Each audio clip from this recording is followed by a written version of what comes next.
দামোদর নদীতে স্নান করতে আসা 5 বন্ধুর মধ্যে একজন জলে তলিয়ে যায়। চলছে উদ্ধার কাজ। বাঁকুড়া থেকে পশ্চিম বর্ধমানে 14 নম্বর জাতীয় সড়ক সংযোগকারী সেতুর নিচে দামোদর নদীতে ডুবে অভিজিৎ মণ্ডল নামে এক যুবকের মৃত্যু হয়। বলা হচ্ছে, মেজিয়া থানার অন্তর্গত কুনুস্তরিয়ার বাসিন্দা 30 বছর বয়সী অভিজিৎ মণ্ডল তার 4 বন্ধুর সঙ্গে দামোদর নদীতে স্নান করতে এসেছিলেন। তারা সবাই একসঙ্গে নদীতে স্নান করতে গেলে নদীতে তলিয়ে যায় অভিজিৎ মণ্ডল। খবর পেয়ে রানীগঞ্জ বল্লভপুর ফাঁড়ি ও মেজিয়া থানার পুলিশ ঘটনাস্থলে পৌঁছায় উদ্ধারকারী দল। দ্রুততার সাথে শুরু হয় যুবকের উদ্ধার কাজ।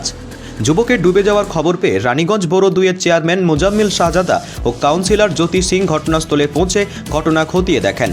এ প্রসঙ্গে মোজাম্মেল শাহজাদা জানান, 5 বন্ধু এখানে স্নান করতে এসেছিলেন, যাদের মধ্যে অভিজিৎ মণ্ডল নিখোঁজ রয়েছে। উদ্ধারকারী দল দ্রুততার সাথে যুবকের খোঁজ চালাচ্ছে।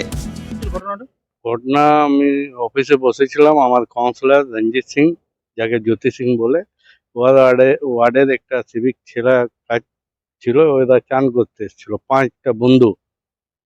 তো বললো একটা ছেলে ডুবে গেছে, খুঁজে পাওয়া যাচ্ছে না। তো ওর নাম অভিজিৎ মণ্ডল, আর বাবার নাম বিপদ তরুণ মণ্ডল। কানাস্তুরিয়া ওনার কানাস্তুরিয়া বাড়ি।